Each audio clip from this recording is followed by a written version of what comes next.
Hello dear students, hello प्यारे बच्चों। इस वीडियो में डिस्कस करने वाले हैं एक नया टॉपिक। हमारा टॉपिक है patterns of biodiversity. Pattern of biodiversity में हम लैटिट्यूड ग्रेडियंट डिस्कस कर लिया है। अब इस वीडियो में डिस्कस करने वाले हैं हम स्पीसीज एरिया रिलेशनशिप। इस वीडियो में डिस्कस करेंगे हम स्पीसीज एरिया रिलेशनशिप। ये टॉपिक बहुत ही इंपॉर्टेंट है एग्जाम पॉइंट ऑफ व्यू से। यहाँ से questions most of time exam में आया हुआ है और आने वाले नीट एग्जाम के अंदर, दूसरे एग्जाम के अंदर भी क्वेश्चन यहाँ से जरूर देखने को मिलेगा डेफिनेटली। इसलिए वीडियो बहुत ही इंपॉर्टेंट होने वाला है। वीडियो को बहुत ध्यान से देखना है, एंड तक देखना है। यहाँ से क्वेश्चंस कैसे आए मैं सारे डिस्कस करूँगा। बहुत इंपॉर्टेंट क्वेश्चन यहाँ से होने वाले हैं। इस वीडियो को एंड तक जरूर देखना है। My name is Deepak Lather, I am going to explain all this in video. और वीडियो स्टार्ट करते हैं बेटा। देखो, स्पीसीज एरिया रिलेशनशिप की बात हो रही है जो कि यहाँ पे पैटर्न ऑफ बायोडाइवर्सिटी में मेन रोल प्ले करता है।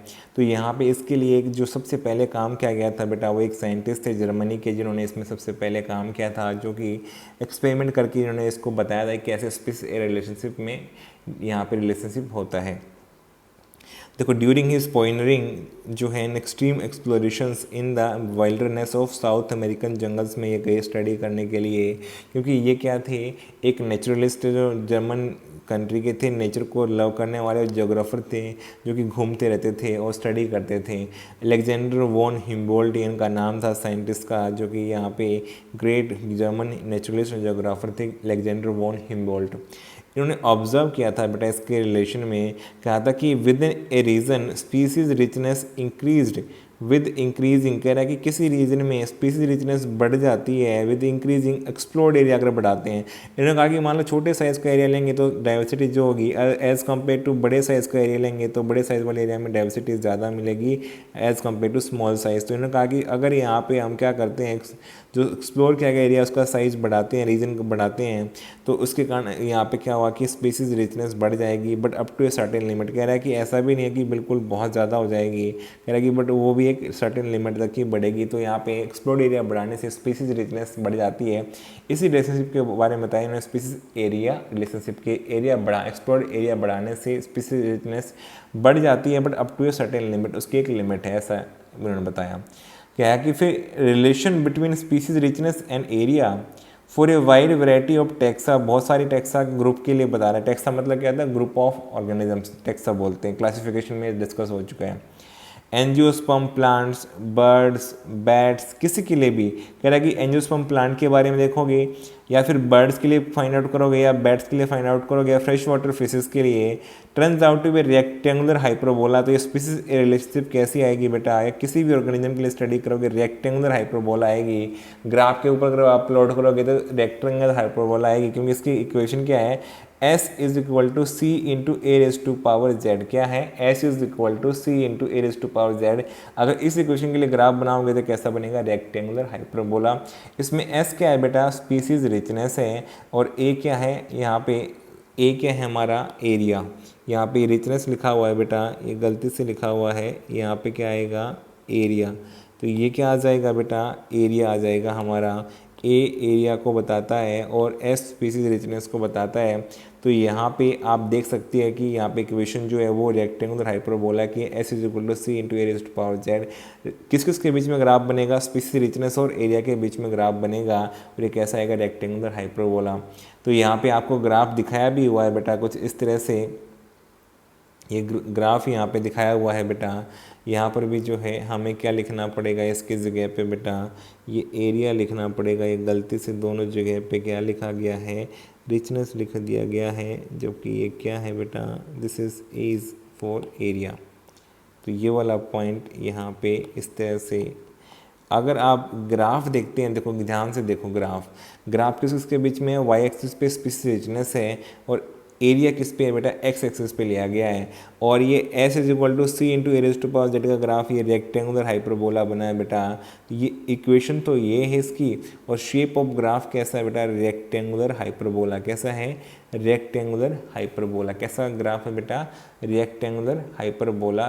तो यहाँ पे अगर इसको लॉगरिथमिक स्केल पे ले जाएंगे इस इक्वेशन को, रिलेशनशिप को, तो फिर हमारा ग्राफ क्या हो जाएगा, स्ट्रेट लाइन बेटा, जो कि देख भी सकते हैं। तो हमने लॉग लिया इस इक्वेशन का, तो क्या बन गया बेटा, लॉगरिथम लेने से log s is equal to log c plus z power में है तो ये नीचे आ जाएगा z log a। तो अब किस किस के बीच में यहाँ पे ग्राफ है बेटा, log s और log a के बीच में, तो log log स्केल इसलिए बोला हुआ है बेटा। और ये स्ट्रेट लाइन आपको दिखाई दे रहा है रिलेशनशिप, क्योंकि ये स्ट्रेट लाइन इक्वेशन है बेटा। स्ट्रेट लाइन इक्वेशन क्या होती है, y is equal to M X plus C, ये उसी के बराबर है बेटा। यहाँ पे c क्या होता है, इंटरसेप्ट होता है, m क्या होता है, स्लोप होता है। तो यहाँ पे ये log c तो c के बराबर है, इसके बराबर है। और ये एम एक्स जो था बेटा, m z के बराबर है और x a के बराबर है। तो यहाँ पे y is equal to M X plus C, और x और y के बीच में ग्राफ बना है, तो log a और log s के बीच में ग्राफ है बेटा ये। इसलिए log log स्केल पे कैसे आएगी स्ट्रेट लाइन, तो ये इसकी इक्वेशन क्या है, log s is equal to log c plus z log a, यहाँ पे लॉगरिथमिक इक्वेशन होगी, और जो कि यहाँ पे एक स्ट्रेट लाइन ग्राफ बनाएगी।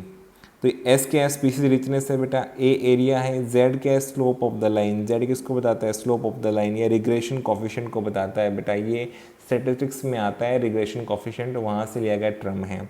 वाई क्या है बेटा, यहाँ पे सॉरी सी क्या है, वाई इंटरसेप्ट, सी क्या है बेटा, वाई इंटरसेप्ट, जहाँ से स्टार्ट हुआ है उसी को इंटरसेप्ट बोलते हैं, वाई इंटरसेप्ट।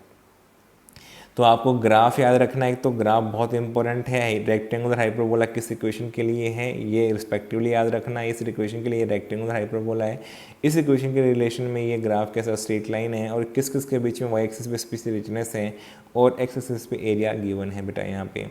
अब देख सकते हैं z की वैल्यू जो है 0.1 से 0.2 वेरी करती है फॉर स्मॉल एरियाज़ के लिए, स्मॉल एरियाज़ के लिए। तो यहाँ पे साइंटिस्ट ने फाइंड आउट करके देखा कि z की वैल्यू 0.1 से 0.2 के बीच में आती है, regardless of the taxonomic group. कोई भी टेक्सोनोमिक ग्रुप ले लो आप, स्मॉल एरिया की बात हो रही है तो, या फिर कोई रीजन ले लो, whether it is plants in Britain, चाहे वो प्लांट इन ब्रिटेन के लिए निकाल रहे हो आप, या फिर बर्ड्स इन कैलिफोर्निया के लिए निकाल रहे हो आप z की वैल्यू, या फिर मोलस्क इन न्यूयॉर्क स्टेट निकाल रहे हो बेटा, all this comes out to be between 0.1 to 0.2 for small areas के लिए।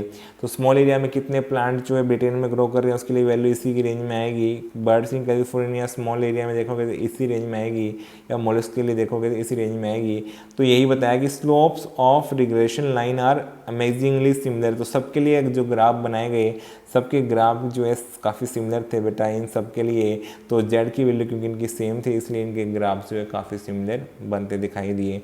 लेकिन क्या ये जेड की वैल्यू इतनी ही होती है? नहीं, लार्जर एरिया के लिए वैल्यू कितनी हो जाती है बेटा? साइंटिस्ट ने देखा कि 0.6 से 1.2 हो जाती है। कितनी हो जाती है? 0.6 से 1.2 हो जाती है value of Z. For example like entire continent के लिए निकालना है, जितने कॉन्टिनेंट अर्थ पे हैं उसमें पूरे कॉन्टिनेंट का निकालोगे ना, तो एक कॉन्टिनेंट के लिए निकालोगे तो यहाँ पे 0.6 से 1.2 के आसपास, या दो कॉन्टिनेंट के लिए, तो बड़े एरिया के लिए निकालोगे तो ये 0.6 से 1.2 के बीच में आ जाएगी और मोस्ट स्टिपर हो जाएगी इसका मतलब। और जेड की वैल्यू निकाली भी गई है बेटा फॉर फ्रूगीवोर्स और fruit eating birds and mammal के लिए। ट्रॉपिकल फॉरेस्ट में जो कि डिफरेंट कॉन्टिनेंट में थे उनको कंपेयर करके निकाला गया। तो ट्रॉपिकल फॉरेस्ट के अंदर जो है डिफरेंट कॉन्टिनेंट में जो प्रेजेंट हैं ट्रॉपिकल फॉरेस्ट, उसमें फ्रूट ईटिंग बर्ड्स और मैमल्स का यहाँ पे निकाला गया था जेड वैल्यू या स्लोप ऑफ द लाइन, जो कि कितना है बेटा 1.15, जो कि किस रेंज में है 0.6 से 1.2 के बीच में है, जो कि लार्ज एरिया के लिए या इंटायर कॉन्टिनेंट के लिए हो जाएगा बेटा। तो ये वैल्यू फ्रूगीवोर्स के लिए सेम आई। तो यहाँ पे रेंज भी पता कर लेगी जेड की यहाँ पे। तो ये स्पीसीज एरिया रिलेशनशिप में बेटा बहुत इंपॉर्टेंट है कि आप जो इक्वेशंस हैं, दोनों इक्वेशन, सिंपल इक्वेशन जो है वो भी और लॉग की जो इक्वेशन है वो भी, जो ग्राफ है इस इक्वेशन के लिए ये भी याद होना चाहिए। रेक्टेंगुलर हाइपरबोला स्ट्रेट लाइन जो बना है लॉग लॉग स्केल के लिए ये भी याद होना चाहिए इस इक्वेशन के लिए। जेड की वैल्यू क्या है, जेड क्या है ये पता होना चाहिए, स्लोप ऑफ लाइन है। सी क्या है, इंटरसेप्ट है, वाई इंटरसेप्ट है बेटा। जेड की वैल्यू 0.1 से 0.2 किसके लिए होती है? स्मॉल एरिया के लिए। लार्ज एरिया के लिए 0.6 से 1.2 होती है। फ्रूगीवोर्स के लिए 1.15 आई। तो ये सारी बातें किसने बताई बेटा? अलेक्जेंडर वॉन हिम्बोल्ट ने एक्सप्लेन करके बताया कि स्पीसीज एरिया रिलेशनशिप होता है। स्पीसीज जो है बढ़ जाते हैं अगर हम एक्सप्लोर एरिया बढ़ाते हैं, लेकिन up to a certain limit, ये इन्होंने लिमिटेशन बताई थी साथ में। तो ये सारी बातें एग्जाम में डायरेक्टली आई हुई हैं, ग्राफ आया हुआ है, क्वेश्चन आया हुआ है। यही बातें आपको एज इट इज़ यहाँ पे प्रैक्टिस करते हुए देखने को भी मिलेंगी, सेम एग्जाम में भी एज इट इज़ आती हैं। मुझे उम्मीद है सब बातें आपको समझ में आ गई होंगी, इसलिए वीडियो को लाइक करो, कमेंट करो, चैनल को सब्सक्राइब करो बेटा। अगर चैनल पे नए चैनल को सब्सक्राइब करना मत भूलना, अपने फ्रेंड्स के साथ शेयर करना। Thank you for watching the video.